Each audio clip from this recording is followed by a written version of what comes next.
देखो ଶିଖରେ ଆପଣଙ୍କୁ ସ୍ୱାଗତ। ଆଜି ମୁଁ ଆପଣଙ୍କ ପାଇଁ ନେଇ ଆସିଛି ଦେଶ ବିଦେଶର 30ଟି ଗୁରୁତ୍ୱପୂର୍ଣ୍ଣ ଖବର। ଆପଣଙ୍କୁ ଅନୁରୋଧ ଭିଡ଼ିଓଟିକୁ ସମ୍ପୂର୍ଣ୍ଣ ଦେଖିବେ। ଭଲ ଲାଗିଲେ ଏହାକୁ ଲାଇକ୍ ଓ ସେୟାର ନିଶ୍ଚୟ କରିବେ। ନମ୍ବର 1, ପ୍ରଥମରୁ ଅଷ୍ଟମ ଶ୍ରେଣୀ ପିଲାଙ୍କୁ ଦିଆଯିବ ହାପିନେସ୍ କିଟ୍। କୋମଳମତି ପିଲାଙ୍କୁ ମିଳିବ ପୁଷ୍ଟିକର ଖାଦ୍ୟ, ଦିଆଯିବ ହାପିନେସ୍ କିଟ୍। ଏହି କିଟ୍ରେ ରହିବ ଅଟା, ଚଣା, ହଳଦୀ ଗୁଣ୍ଡ, ଡାଲଚିନି, ଚିନାବାଦାମ ଓ ଗୁଡ଼ ଭଳି ଇମ୍ୟୁନିଟି ବୁଷ୍ଟର ସାମଗ୍ରୀ। ଏହା ସହ pen, pencil, notepad, sanitary napkin, toothpaste, iodine ଲୁଣ ଓ ସାବୁନ ବି ରହିବ। ଉଦ୍ଦେଶ୍ୟ, ମହାମାରୀ କାଳରେ ଛାତ୍ରଛାତ୍ରୀଙ୍କୁ ମଧ୍ୟାହ୍ନ ଭୋଜନ ଦିଆଯାଉନି, ଏହା ବଦଳରେ ଅଭିଭାବକଙ୍କ ଆକାଉଣ୍ଟକୁ ଯାଉଛି ଏ ବାବଦକୁ ଅର୍ଥ। ତେବେ ପ୍ରଥମରୁ ଅଷ୍ଟମ ଶ୍ରେଣୀ ଯାଏଁ ସ୍କୁଲ ଖୋଲିବା ପୂର୍ବରୁ ପିଲାଙ୍କ ରୋଗ ପ୍ରତିରୋଧକ ଶକ୍ତି ବଢ଼ାଇବା ଲାଗି ବିଦ୍ୟାଳୟ ଗଣଶିକ୍ଷା ବିଭାଗ ପକ୍ଷରୁ ଏ ପଦକ୍ଷେପ ନିଆଯାଇଛି। ପ୍ରଥମ ପର୍ଯ୍ୟାୟରେ ମଧ୍ୟାହ୍ନ ଭୋଜନ ଯୋଗାଉଥିବା ଅକ୍ଷୟପାତ୍ର ଫାଉଣ୍ଡେସନ ଜରିଆରେ ନୟାଗଡ଼, ପୁରୀ, କଟକ, ଖୋର୍ଦ୍ଧା ଓ ସୁନ୍ଦରଗଡ଼ର 1916 ସ୍କୁଲରୁ 1,83,000 ଛାତ୍ରଛାତ୍ରୀଙ୍କୁ ହାପିନେସ୍ କିଟ୍ ଦିଆଯିବ। ପରବର୍ତ୍ତୀ ପର୍ଯ୍ୟାୟରେ ଅନ୍ୟ ସବୁ ଜିଲ୍ଲାରେ ମଧ୍ୟାହ୍ନ ଭୋଜନ ଯୋଗାଣକାରୀ ସଂସ୍ଥା ମାଧ୍ୟମରେ ହାପିନେସ୍ କିଟ୍ ଯୋଗାଇବାକୁ ଲକ୍ଷ୍ୟ ରଖାଯାଇଥିବା ମନ୍ତ୍ରୀ କହିଛନ୍ତି। ନମ୍ବର 2, ଆଜିଠାରୁ ବଜେଟ୍ ଅଧିବେଶନ, ଆୟକରରେ ମିଳିପାରେ ରିହାତି। କେନ୍ଦ୍ର ଅର୍ଥମନ୍ତ୍ରୀ ନିର୍ମଳା ସୀତାରମଣ ଆସନ୍ତା 2021-22 ଆର୍ଥିକ ବର୍ଷର ବଜେଟ୍ ଆଜି ସଂସଦରେ ଆଗତ କରିବେ। ମହାମାରୀ ପାଇଁ ଉଭୟ ଜୀବନ ଓ ଜୀବିକା ପ୍ରଭାବିତ ହୋଇଛି। ସେହି ଦୃଷ୍ଟିରୁ ଉଭୟ ଅର୍ଥନୀତିକୁ ମଜବୁତ କରିବା ସହିତ ଲୋକଙ୍କୁ ରିହାତି ଦେବା ଲାଗି ଅର୍ଥମନ୍ତ୍ରୀ ଅନେକଗୁଡ଼ିଏ ପଦକ୍ଷେପ ନେବେ ବୋଲି ଆଶା କରାଯାଉଛି। ଯଦିଓ ଟିକସ ସଂଗ୍ରହ ରାଶି ବଢ଼ାଇବା ଉପରେ ଅର୍ଥମନ୍ତ୍ରୀ ଗୁରୁତ୍ୱାରୋପ କରିବେ, ତଥାପି ସମସ୍ତଙ୍କର ନଜର ରହିଛି ବଜେଟ୍ରେ କିଛି ନା କିଛି ଆଶ୍ୱାସନା ସେମାନଙ୍କୁ ମିଳିବ। ଆଗାମୀ ବଜେଟ୍ ପୂର୍ବର ଅନ୍ୟ ବଜେଟ୍ ତୁଳନାରେ ଭିନ୍ନ ରହିବ ବୋଲି ଅର୍ଥମନ୍ତ୍ରୀ ପୂର୍ବରୁ କହିସାରିଛନ୍ତି। ସେହି ଦୃଷ୍ଟିରୁ ଆୟକରରେ ଅନେକ କିଛି ରିହାତି ମିଳିବ ବୋଲି ଆଶା କରାଯାଉଛି। ନମ୍ବର 3, ଆଜିଠାରୁ 100% କ୍ଷମତାରେ ଖୋଲିବ ସିନେମା ହଲ୍। ଫେବୃଆରୀ 1ରୁ ସାରା ଦେଶରେ ଥିବା ସିନେମା ହଲ୍ଗୁଡ଼ିକ 100% କ୍ଷମତାରେ ଖୋଲିବାକୁ କେନ୍ଦ୍ର ସରକାର ଅନୁମତି ଦେଇଛନ୍ତି। ଏଥିଲାଗି ଆଜି କେନ୍ଦ୍ର ସୂଚନା ପ୍ରସାରଣ ମନ୍ତ୍ରଣାଳୟ ପକ୍ଷରୁ ଏସ୍ଓପି ଜାରି କରାଯାଇଛି ବୋଲି ମନ୍ତ୍ରୀ ପ୍ରକାଶ ଜାଭଡେକର ସୂଚନା ଦେଇଛନ୍ତି। ସିନେମାର ଇଣ୍ଟରଭାଲକୁ ଟିକିଏ ଲମ୍ବା କରାଯିବ, ଯାହାଦ୍ୱାରା ଲୋକମାନେ ସାମାଜିକ ଦୂରତ୍ୱ ପାଳନ କରି ସିଟ୍ ପାଖରେ ପହଞ୍ଚି ପାରିବେ। ଟିକେଟ୍ କାଉଣ୍ଟରରେ ଗହଳି କମାଇବାକୁ ଅଧିକ ସଂଖ୍ୟକ କାଉଣ୍ଟର ଖୋଲାଯିବ। ନମ୍ବର 4, ଆଜିଠାରୁ ରୁଟ୍ ନମ୍ବର 11ରେ ଚାଲିବ ମୋ ବସ୍। ଆଜିଠାରୁ ରୁଟ୍ ନମ୍ବର 11ରେ ମୋ ବସ୍ ଚାଲିବ। ଏହି ରୁଟ୍ରେ ନନ୍ଦନ ବିହାର ଠାରୁ ଭୁବନେଶ୍ୱର ରେଳ ଷ୍ଟେସନ ଯାଏଁ ବସ୍ ଚଳାଚଳ କରିବ। ସେପଟେ ମାଷ୍ଟର କ୍ୟାଣ୍ଟିନ୍ ଠାରୁ ବାଳକାଟି ଯାଏଁ ନୂଆ ରୁଟ୍ 34 ସଂଯୋଗ କରିବ। ଏନେଇ କ୍ରୁଟ୍ ପକ୍ଷରୁ ଟ୍ୱିଟ୍ ଯୋଗେ ସୂଚନା ଦିଆଯାଇଛି। ମୋ ବସ୍ରେ ଯାତାୟାତ କରୁଥିବା ଯାତ୍ରୀଙ୍କ ପାଇଁ ମାସ୍କ ବାଧ୍ୟତାମୂଳକ କରାଯାଇଛି। ପାଣିପାଗ ସୂଚନା, 10ଟି ଜିଲ୍ଲାରେ ଅନୁଭୂତ ହେବ ଶୀତ ଲହରୀ, ଜାରି ହେଲା ୟେଲୋ ୱାର୍ଣ୍ଣିଂ। ଫେବୃଆରୀ 1ରୁ 2 ମଧ୍ୟରେ ସୁନ୍ଦରଗଡ଼, ଝାରସୁଗୁଡ଼ା, କେନ୍ଦୁଝର, ମୟୂରଭଞ୍ଜ, ଦେବଗଡ଼, ବରଗଡ଼, ସମ୍ବଲପୁର, ବଲାଙ୍ଗୀର, ସୁବର୍ଣ୍ଣପୁର, ବୌଦ୍ଧ, ଅନୁଗୁଳ ଆଦି ଜିଲ୍ଲାର 1-2ଟି ସ୍ଥାନରେ ଥଣ୍ଡା ପବନ ଅନୁଭୂତ ହେବ। ଏଥିପାଇଁ ଉକ୍ତ ଜିଲ୍ଲାଗୁଡ଼ିକୁ ବି ୟେଲୋ ୱାର୍ଣ୍ଣିଂ ଜାରି କରାଯାଇଛି। ଆସନ୍ତା 24 ଘଣ୍ଟା ମଧ୍ୟରେ ପୁରୀ, କନ୍ଧମାଳ, ମାଲକାନଗିରି, ଗଞ୍ଜାମ, କୋରାପୁଟ, କଳାହାଣ୍ଡି, ଗଜପତି ଆଦି ଜିଲ୍ଲାରେ ସାମାନ୍ୟରୁ ମଧ୍ୟମ ଧରଣର କୁହୁଡ଼ି ପଡ଼ିପାରେ। ନମ୍ବର 6, ମାର୍ଚ୍ଚରେ ମିଳିପାରେ କାଳିଆ ତୃତୀୟ କିସ୍ତି। କାଳିଆ ଯୋଜନାର ତୃତୀୟ କିସ୍ତି ଅର୍ଥ ଚାଷୀଙ୍କୁ ଆସନ୍ତା ମାର୍ଚ୍ଚରେ ପ୍ରଦାନ କରାଯିବ। ଏଥିପାଇଁ ସରକାର ସଜବାଜ ହେଲେଣି। ମୁଖ୍ୟମନ୍ତ୍ରୀଙ୍କ ଅନୁମୋଦନ ପରେ ପୁଣି ଥରେ କାଳିଆ ଟଙ୍କା ଦିଆଯିବ, କିନ୍ତୁ ଟିକେ ଭିନ୍ନ ଢଙ୍ଗରେ। ତୃତୀୟ କିସ୍ତି ଅର୍ଥ ପ୍ରଦାନ ବେଳେ ପିଏମ୍ କିଷାନ ସହାୟତା ଅର୍ଥର ସାହାରା ନେବାକୁ ସରକାର ଯୋଜନା କରିଛନ୍ତି। ମିଳିଥିବା ସୂଚନା ଅନୁସାରେ ପିଏମ୍ କିଷାନ ସମ୍ମାନ ନିଧି ଯୋଜନାରେ 6,000 ଟଙ୍କା ଏବଂ କ୍ଷୁଦ୍ର ନାମମାତ୍ର ଚାଷୀଙ୍କୁ କାଳିଆ ସହାୟତା ଯୋଜନାରେ 4,000 ଟଙ୍କା ଲେଖାଏଁ ପ୍ରଦାନ କରାଯିବ। କୃଷି ବିଭାଗରେ ଜଣେ ଅଧିକାରୀଙ୍କ କହିବା ଅନୁଯାୟୀ ସରକାର ଆଉ 2019 ରବି ଋତୁ ପାଇଁ କାଳିଆ ସହାୟତା ପ୍ରଦାନ କରିବେ ନାହିଁ ବୋଲି ନିଷ୍ପତ୍ତି ନେଇଛନ୍ତି। ଏହି ଅର୍ଥ ଚାଷୀ ହରେଇଲେ। 2020 ଖରିଫ ଓ ରବି ଋତୁ ପାଇଁ କାଳିଆର ତୃତୀୟ ଓ ଚତୁର୍ଥ କିସ୍ତି ଅର୍ଥ ପ୍ରଦାନ କରିବାକୁ ସରକାର ସ୍ଥିର କରିଛନ୍ତି। 2021 ଖରିଫ ବର୍ଷ ପାଇଁ ସରକାର ଏପର୍ଯ୍ୟନ୍ତ କୌଣସି ନିଷ୍ପତ୍ତି ନେଇନାହାନ୍ତି ବୋଲି ସମ୍ପୃକ୍ତ ଅଧିକାରୀ ଜଣକ କହିଛନ୍ତି। ନମ୍ବର 7, ସର୍ତ୍ତ ନ ରଖିଲେ କେନ୍ଦ୍ର ସରକାରଙ୍କ ସହ ଆଲୋଚନା କରିବୁ, କହିଲେ ରାକେଶ ଟିକାୟତ। ପ୍ରତିବାଦକାରୀ କୃଷକମାନଙ୍କ ସହ ଆଲୋଚନା କରିବାକୁ ସରକାର ରାଜି ବୋଲି ଶୁକ୍ରବାର ଦିନ ପ୍ରଧାନମନ୍ତ୍ରୀ ମୋଦି ପ୍ରସ୍ତାବ ଦେବା ପରେ କାଲି ବିକେୟୁ ମୁଖ୍ୟ ରାକେଶ ଟିକାୟତ କହିଛନ୍ତି ଯେ ଯଦି କେନ୍ଦ୍ର ସରକାର କୌଣସି ପ୍ରାକ୍ ସର୍ତ୍ତ ନ ରଖନ୍ତି ତେବେ ଆମେ ଆଲୋଚନା ନିମନ୍ତେ ରାଜି ଅଛୁ। ସେ କହିଛନ୍ତି, ଆମେ ପ୍ରଧାନମନ୍ତ୍ରୀଙ୍କୁ ସମ୍ମାନ ଦେଉ, ଆମେ କୃଷକମାନଙ୍କର ସମସ୍ୟାର ସମାଧାନ ଚାହୁଁ, କିନ୍ତୁ ସରକାର ବନ୍ଧୁକ ଦେଖାଇ ଧମକ ଦେଲେ ଆମେ ଆଲୋଚନା କରିବୁ ନାହିଁ। ଆଲୋଚନା ପୂର୍ବରୁ ଯଦି ସରକାର କୌଣସି ସର୍ତ୍ତ ନ ରଖନ୍ତି ତେବେ ଆମେ ଆଲୋଚନା କରିବୁ।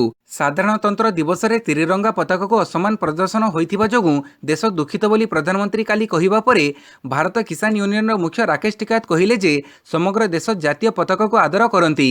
ଏହାକୁ ଯେଉଁମାନେ ଅସମ୍ମାନ କରିଛନ୍ତି ସରକାର ସେମାନଙ୍କୁ ଧରିବା ଉଚିତ। ନମ୍ବର 8, 114ଟି ଲଢୁଆ ବିମାନ କିଣିବ ଭାରତୀୟ ବାୟୁସେନା। ଚୀନ ଓ ପାକିସ୍ତାନ ପଟୁ ବିପଦ ବଢ଼ୁଥିବାରୁ ନିଜର ଲଢୁଆ ବିମାନ ଅଭାବ ପୂରଣ କରିବାକୁ ଭାରତୀୟ ବାୟୁସେନା ଅଣ୍ଟା ଭିଡ଼ିଛି। ପ୍ରାୟ 1,30,000 କୋଟିର 114ଟି ଲଢୁଆ ବିମାନ କିଣିବାକୁ ବାୟୁସେନା निष्पत्ति ग्रहण करिछि ओ एथिपई खूब शीघ्र टेंडर डकाजिवो। वायुसेना इतिमध्ये टेंडर पई सूचना आह्वान करिछि। ए लड़ुआ विमान खरीद पई वायुसेना पक्षरु प्रतिरक्षा मंत्रालयर अनुमति लोड़ाजिवो। आत्मनिर्भर भारत अभियान अधीन रे एसबु विमान गुडी को भारत रे निर्माण कराजिवो। ए सहित टेंडर जीतिथिबा विदेशी कंपनी विमान रो टेक्नोलोजी हस्तांतर मध्ये करिवो। नंबर 9 बढ़िला ई-इपिक डाउनलोड समय सीमा। भारतीय निर्वाचन आयोग गत 25 तारिख जातीय भोटर दिवस पालन अवसर में भोटर मानक पई इलेक्ट्रोनिक भोटर परिचय पत्र अर्थात ई-इपिक शुभारंभ करथिले। यह प्रति नूतन भोटर मानकर प्रबल आग्रह देखि निर्वाचन आयोग ई-इपिक डाउनलोड करिवार समय सीमा फेब्रुआरी मास शेष पर्यंत वृद्धि करिसंती। यह एक डिजिटल भोटर परिचय पत्र। भोटर माने यहाकू भोटर हेल्पलाइन मोबाइल ऐप रे डाउनलोड करि परिबे। नूतन भोटर माने जो मानकर भोटर तालिका सह निज मोबाइल नंबर पंजीकृत होइथिबो सेमाने जनवरी 31 तारिख पर्यंत निज मोबाइल रे ई-इपिक डाउनलोड करि परिबे ओ अन्य भोटर जो मानकर मोबाइल नंबर पंजीकृत होइथिबो सेमाने फेब्रुआरी 1 तारिख ठारू ई-इपिक निज मोबाइल रे डाउनलोड करि परिबे बोली पूर्वरु निर्वाचन आयोग घोषणा करिथिले। नंबर 10 समलेश्वरी पीठ को गड़िला शीतताप नियंत्रित बस। संबलपुर समलेश्वरी पीठ को एक शीतताप नियंत्रित टूरिस्ट बस चलाचल को रविवार ओटीटीसी अध्यक्ष श्रीमयी मिश्र शुभारंभ करिसंती। एही अवसर में श्रीमती मिश्र कहिले मुख्यमंत्री नवीन पट्टनायक राज्यर पर्यटन क्षेत्रर विकास उपर गुरुत्व दे कार्य करुछंती। अतिरिक्त निर्देशक हेमंत प्रधान कहिथिले एही 25 सीट विशिष्ट शीतताप नियंत्रित बस प्रत्येक रविवार संबलपुर स्थित पांथनिवास बाहरी घंटेश्वरी देवरीगढ़ 0 पॉइंट हीराकुद समलेश्वरी पीठ मध्य चलाचल करिवो। बस भड़ा बाबद पर्यटकों को मोट 280 टंका देवाको पड़िबो। प्रथम दिन भ्रमण पई बस रो 22 टी सीट बुकिंग होईछि। सप्ताहर अन्य दिन गुड़िकरे एही बस को चार्टर्ड बुकिंग करिवार सुविधा रहिछि। सरकारक द्वारा धार्य दर रे साधारण लोके बुकिंग करी भड़ारे नै परिबे। नंबर 11 जून सुधा आसिबो भारतर तृतीय कोविड टीका कोवोवैक्स। जून सुधा भारतर तृतीय कोविड टीका कोवोवैक्स व्यवहार पर प्रस्तुत हो बोली विश्वर सबुठारु बड़ टीका निर्माता सीरम इंस्टीट्यूट सीईओ आदर पुनवाला कहिसंती। अमेरिकीय कंपनी नोवावैक्स और सीरम मिलित प्रयास रे भारत में यह टीका प्रस्तुत करुछि एवं यार तृतीय पर्याय परीक्षण पर आवेदन कर जाइछि। नोवावैक्स द्वारा विकसित कोविड टीका महामारी भूताणु विरोध में 99.3% फलप्रद बोली कंपनी पक्षरु दाबी कर जाइछि। एपरिकी ब्रिटेन रे आविर्भूत होइतिबा नूतन प्रजातिर अधिक संक्रामक रूपांतरित भूताणु विरोध में एही टीका बेस सुरक्षा जोगी पारुछि बोली कहा जाइछि। नंबर 12 पुनः निर्माण पई 14 दिन बंद रहिबो पुणे विमानबंदर। पुणे विमानबंदररू 14 दिन उड़ीबनी विमान। रनवे पुनः निर्माण हेबाकु थिबारु एप्रिल 26 रु मे 9 जाए पुणे विमानबंदररू उड़ीबनी विमान। एने भारतीय वायुसेना पक्षरु सूचना मिलिछि। सेहीपरि 14 दिन विमान उड़ान प्रभावित हेबा नै स्पष्ट करिसेंति पुणे विमानबंदर निर्देशक कुलदीप सिंह। एबे पुणे विमानबंदररू केवल दिन में विमान उड़ान होउछि। राति रे उड़ान भरुथिबा 10 विमान मध्य दिन में उड़ान भरुछि। एबे राति 8 रु सकाळ 8 जाए रनवे मरम्मति कार्य चालुथिबा कुलदीप सिंह कहिसंती। नंबर 13 फेब्रुआरी 7 रे नयगढ़ साहित्य उत्सव। राज्यर अग्रणी प्रकाशन संस्था पेन इन बुक्स आनुकूल्य रे नयगढ़ साहित्य उत्सव 2021 आसंता फेब्रुआरी 7 अर्थात रविवार अनुष्ठित हेबो। दिवसव्यापी समारोह रे राज्यर विभिन्न अंचलरू लेखक कलाकार और बुद्धिजीवी माने जोग देबे बोली कथाकार तथा उत्सव निर्देशक शुभ्रांशु पंडा गणमाध्यम को सूचना दैछंती। उत्सवर ई प्रथम संस्करण नयगढ़ जिला दशपल्ला निकटवर्ती कुआरिया जलभंडार निकटरे आयोजन कर जाउछि। प्राकृतिक शोभाराजी रे भरा नयगढ़ जिलार पर्यटन स्थल रे नयगढ़ साहित्य उत्सव को उद्घाटन करिवे कृषि और उच्च शिक्षा मंत्री डॉक्टर अरुण कुमार साहू। नंबर 14 जातीय महिला कमिशन पक्षरु ओडिशा पुलिस सम्मानित। जातीय महिला कमिशन पक्षरु ओडिशा पुलिस सम्मानित होईछि। जातीय महिला कमिशन 29तम वार्षिक प्रतिष्ठा उत्सव में कोविड महामारी परिचालना क्षेत्र में उल्लेखनीय अवदान पई ओडिशा पुलिस को समर्थित कर जाइछि। नुआदिल्ली विज्ञान भवन में कार्यक्रम अनुष्ठित होइथिला। ओडिशा पुलिस पक्षरु बरगड़ एसपी पद्मनी साहू पुरस्कार ग्रहण करिथिले। नंबर 15 मोदी प्रधानमंत्री हेबा परे बढ़िछि दरदाम सर्वेक्षण। देश में दरदाम वृद्धि नहीं बजेट ट्राकर एक सर्वेक्षण करिथिला।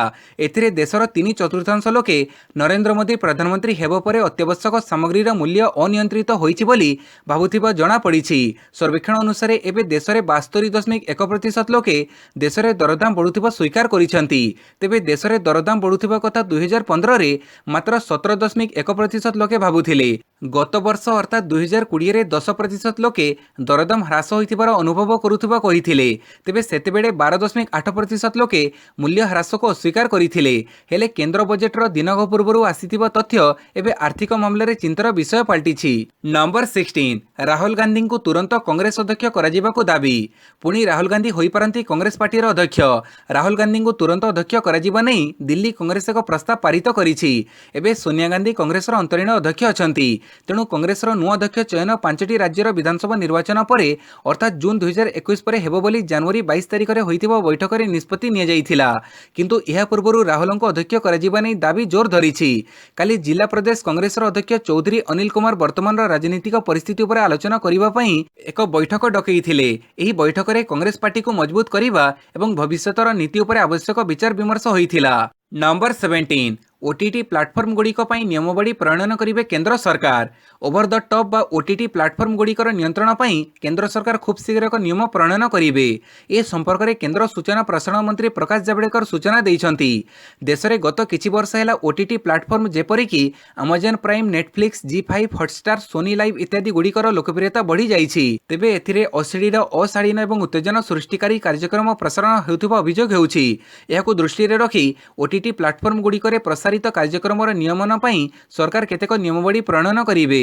नंबर 18 राज्य में पुणी 114 जन नुआ कोविड आक्रांत चिन्हट। काली राज्य में पुणी 114 जन नुआ कोविड आक्रांत चिन्हट होइतिबा जणा जाइछि। अनुगुड़ 8, बालेश्वर 7, बरगढ़ 11, बलांगीर 3, बौद्धर जणे, कटक 7, देवगढ़ जणे, गंजाम 5, जगतसिंहपुर 2, जाजपुर 6, झारसुगुड़ा 2, खोर्धा 9, मयूरभंज 5, नवरंगपुर जणे, नुआपड़ा 8, पुरी 8, रायगढ़ 3, संबलपुर 3, सुवर्णपुर जणे, सुंदरगढ़ 21 जन आक्रांत चिन्हट होइछंती। नंबर 19 मो साइकेल योजनार आउ एक विफलता विदा हेब हेक्सी।